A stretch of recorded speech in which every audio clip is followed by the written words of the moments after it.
একটু ভাবুন তো, যদি একজন শাওলিন সন্ন্যাসী কোনো সাধারণ স্কুলে পড়তে আসে, তবে বাকি বাচ্চাদের কি অবস্থা হবে? আমাদের আজকের গল্প ঠিক এমনটাই ঘটে। গল্পের শুরুতে আমরা লি নামের এক ছেলেকে দেখি, যে একটি শাওলিন গুরুকুলের কুংফু শেখাতো। সেই জন্ম থেকে সেখানে প্রশিক্ষণ ছিল। একদিন সে গুরুকুলের মন্দিরে গিয়ে ক্ষমা চায়, কারণ এখন সে যা করতে চলছে তা হয়তো সঠিক হবে না। ঠিক সেই মুহূর্তে এক যোদ্ধা পাশ থেকে তাকে আক্রমণ করে। হঠাৎ আক্রমণ লি ঘাবড়ে গেলেও সে কোনো মতেই সেই আঘাত সামলে নেয়। যোদ্ধাটি তাকে দেওয়ালে ছুঁড়ে মারে, কিন্তু লি উঠে দাঁড়িয়ে পাল্টা আক্রমণ করে। সে শূন্য লাফিয়ে যোদ্ধার বুকে আঘাত করে এবং কয়েক মুহূর্তের মধ্যেই তাকে হারিয়ে দেয়। এরপর তলোয়ার দাঁড়িয়ে এক যোদ্ধার পালা আসায় সে লি তাকেও নিজের যোগ্যতায় ধুলো খাইয়ে দেয়।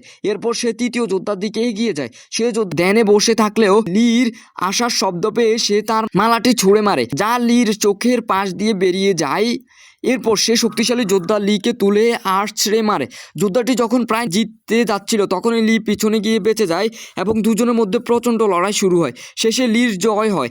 এরপর সে মন্দিরের মাথা নত করে বাইরে বেরিয়ে আসে। ওর গুরুকুলের শিক্ষক তাকে জানায় যে পরীক্ষায় সে সব থেকে বেশি দক্ষতা দেখিয়েছে, তাই তাকে শহরে এক নতুন স্কুলে যাওয়ার সুযোগ দেওয়া হবে। শহরে সেই তিনজন এক পরিবারের সাথে থাকবে, যেখানে দুজন বাচ্চা এবং তাদের বাবা আছে। সেই ব্যক্তিটি আসলে একজন বিজ্ঞানী, যিনি গুরুকুলের শিক্ষককে চিনতেন। এরপর লি নতুন শহরের দিকে রওনা হয়। নতুন স্কুলে 15 বছর এক ছেলে ছিল, যার নাম ফ্যাং। সে তাওকোন্দে খেলোয়াড় ছিল। তার ছোট বোন শ্যান তার দাদাকে খুব ভালোবাসত। ল্যান স্কুলে তাওকোন্দে ক্লাবে সামলাতো। সে ফ্যাং এর খেলা দেখে তাকে তার ভুলগুলো ধরিয়ে দিত, যাতে সে আরো ভালো হতে পারে। ল্যানের ভাই তো 1 নম্বরের পিটুক ছিল। খাবার ছাড়া সে কিছুই বুঝতো না। তার 4 জন ভালো বন্ধু ছিল এবং কাছাকাছি থাকতো। তাদের বাবা কঠোর পরিশ্রম করে কাজ করতেন। কয়েক বছর আগে তার স্ত্রী মারা যাওয়ায় সে এখন কাজে ডুবে থাকেন। তিনি একটি বিশেষ ডিভাইস তৈরি করেছিলেন, যার ওপর শহরের গুন্ডাদের নজর ছিল। দোহেন বাচ্চাদের ফোন করে, কিন্তু ল্যান খুশি ছিল না, কারণ তার বাবা কখনোই বাড়ি আসতেন না।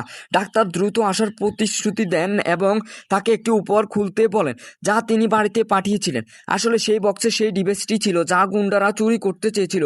ঠিক তখনই লি দরজা নক করে এবং ল্যান তাকে ভেতরে নিয়ে আসেন। সেই লিকে তার ঘরে দেখাতে নিয়ে যায়।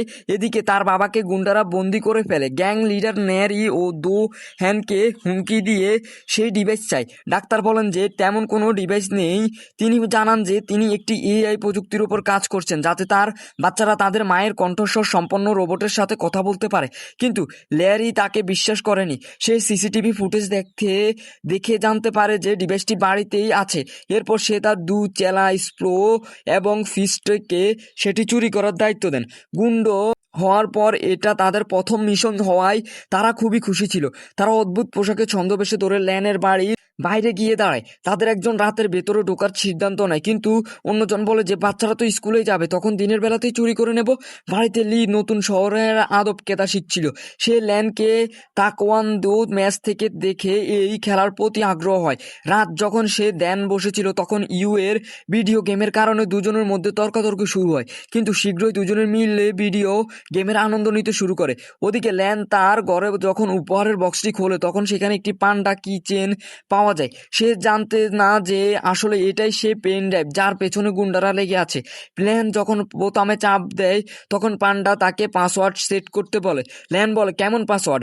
আর অজান্তেই এটি পাসওয়ার্ড সেট হয়ে যায়। এরপর প্যান্ডা অন করার পর সে জানতে পারে যে এতে তার মায়ের কৃত্রিম বুদ্ধিমত্তা সম্পন্ন এআই কণ্ঠ রয়েছে।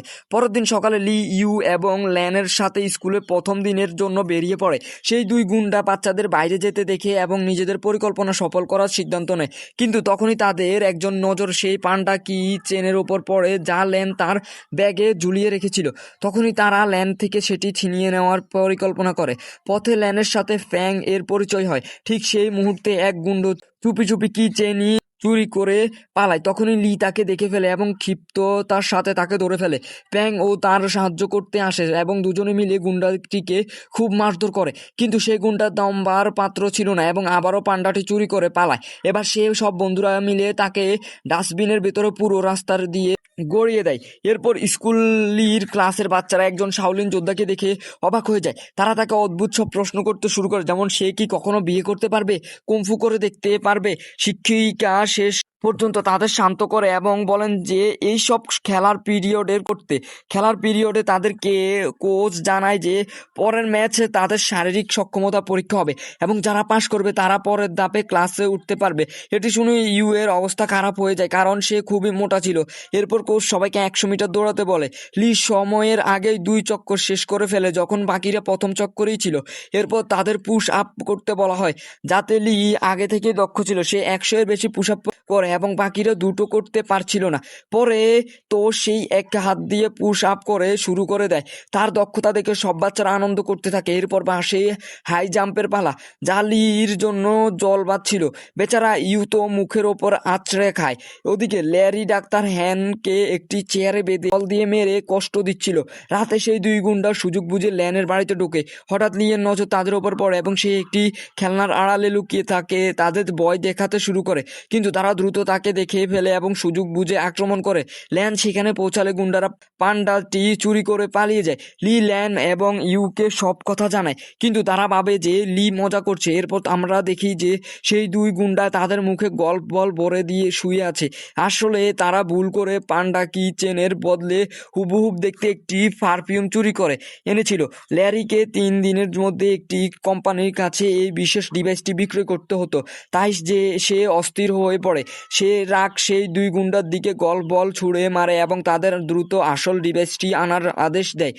পরের দিন স্কুলের সব বাচ্চারা ফ্যাং এর তাইকোন্দায় লড়াই দেখছিল। সেখানে ইউ এবং শ্যান পৌঁছে বসা 2 কুশি মেয়ের ব্যাপারে কথা বলতে থাকে। এই মেয়েরা আর কেউ নয়, সেই 2 গুন্ডা যারা ছদ্মবেশে সেখানে এসেছিল। তারা ল্যানের ব্যাগ থেকে পান্ডাটি দেখতে পায় এবং চুরির সঠিক সুযোগ অপেক্ষা করতে থাকে। ঠিক সেই সময় লি ফ্যাংকে একটি লড়াইয়ের চ্যালেঞ্জ জানায়। এই মজাদার লড়াইয়ের দেখতে সবাই বাচ্চারা সামনে দৌড়ায় যায়। সুযোগ বুঝে গুন্ডারা ব্যাগ থেকে পান্ডাটি চুরির চেষ্টা করে, কিন্তু তাদের নকল চুল সেখানে আটকে যায়। ওদিকে লড়াইয়ের ফাং এবং লির মধ্যে দারুণ টক্কর হচ্ছিল। দুজনের একে অপরের ভারী পড়ছিল। শেষ পর্যন্ত দুজন কাউকে না মারার সিদ্ধান্ত নেয় এবং লড়াই শেষ হয়। ঠিক তখনই সবাই পেছনে তাকিয়ে যে সেই 2 গুন্ডাকে চিনে ফেলে। বাচ্চারা মিলে তাদের ওপর ঝাঁপিয়ে পড়ে, কিন্তু এবার তারা একটি বাচ্চাকে মেরে ফেলার হুমকি দিয়ে পান্ডা ডিভাইসটি নিয়ে পালিয়ে যায়। এরপর বাচ্চারা প্রিন্সিপালের কাছে যায় এবং পুলিশ ডেকে সব ঘটনা বুঝিয়ে বলে। লি নিজেকে এই সবের জন্য দায়ী মনে করছিল কারণ সে ফ্যাংকে চ্যালেঞ্জ না জানালে ল্যান তার ব্যাগের থেকে দূরে যেত না। কিন্তু বাকি বাচ্চারা তাকে সান্ত্বনা দেয়। অবশেষে ল্যারি হাতে সেই ডিভাইসটি পৌঁছায় এবং সে কম্পিউটারে একটি প্রোগ্রাম চালায়, কিন্তু সে ব্যবহারের জন্য পাসওয়ার্ড দরকার ছিল যা সে জানতো না। সে কিছু প্রোগ্রামকে ডেকে লক খোলার জন্য বলে, কিন্তু সারাদিন পার হয়ে গেলেও কিছুই করতে পারে না। ল্যারি রাগ চরম ওঠে। তখন সে ডাক্তার হ্যানের ফোনে তার মেয়ের মেসেজ দেখে। ল্যান চেয়েছিল যে তার বাবা তার জন্মদিনের কাল যেন বাড়ি আসে। ল্যারি ডাক্তারের হানের পক্ষে থেকে কাল পার্টি পৌঁছানোর প্রতিশ্রুতি দিয়ে মেসেজ করে দেয়। পরের দিন ল্যান এবং তার বন্ধুরা জন্মদিনের পার্টির প্রতিশ্রুতি নিয়েছিল। বাকি সবাই ল্যানকে বাড়িতে একা রেখে তার জন্য উপহার আনতে যাচ্ছে। তখনই ল্যান তার বাবার মেসেজ পায় যে তিনি বাড়ির বাইরে চলে এসেছেন, কিন্তু সে বাইরে যে বেরোতেই কেউ তাকে অপহরণ করে গাড়িতে তুলে নিয়ে যায়। ঠিক তখনই লি এবং তার বন্ধুরা ল্যানকে ভ্যান থেকে দেখে পায় এবং সাইকেলে নিয়ে পিছু নেয়। শেষ পর্যন্ত সবাই ডাক্তার হানের ল্যাবে পৌঁছায় এবং ল্যানকে কাঁদতে দেখে সেখানে ল্যারি এবং তার বিজনেস পার্টনার মধ্যে ঝগড়া হচ্ছিল, কারণ ল্যারি কাল ডিভাইসটি বিক্রয় করতে চেয়েছিল কিন্তু পাসওয়ার্ড তার কাছে নেই। ল্যারির আগে ল্যারেনের গলায় ছুরি দিয়ে রেখে পাসওয়ার্ড জিজ্ঞেস করে। ল্যান উত্তর দেয়, কেমন পাসওয়ার্ড? আর ঠিক তখনই প্রোগ্রামটি চালু হয়ে যায়। বাইরে সে প্রথম 2 গুন্ডা পাহারা দিচ্ছিল। লি এবং ফ্যাং তাদের উপর হামলা করে নিমিষেই কুপোকাত করে দেয়, কিন্তু এরপর তাদের মোকাবিলা হয় ল্যারি লোক ব্র্যাডলির সাথে। সেও একজন বিপজ্জনক ফাইটার ছিল, তাই লি এবং ফ্যাং মিলেও তাকে হারাতে পারছিল না। ভিতরে ল্যাবে ল্যারি ডিল পাক্কা হতে যাচ্ছিল। ঠিক তখনই ইউএর চুপি চুপি তার বোন এবং বাবাকে মুক্ত করে দেয়। ল্যানও সেখানে পৌঁছে গুন্ডাদের মোকাবিলা করে। সেই সময় ল্যারি পেন ড্রাইভ ভর্তি ব্যাগ নিয়ে বাইরের দিকে পালায়, কিন্তু ডাক্তার হান, ইউ এবং ল্যান মিলে তাকে উত্তম মধ্যম দেয়। লি আবারও ব্র্যাডলির সাথে লড়াই ফ্যাংকে সাহায্য করতে পৌঁছায়। অবশেষে তারা দুজন মিলে তাকে হারাতে সফল হয়। শেষ পর্যন্ত পুলিশ সেখানে পৌঁছায় এবং সব গুন্ডাকে ধরে ফেলে। পরে লি এবং ইউকে তাদের বীরত্বের জন্য প্রিন্সিপাল ম্যাডাম পুরস্কার ঘোষণা দেন। এখানেই অবশেষে সিনেমাটি শেষ হয়।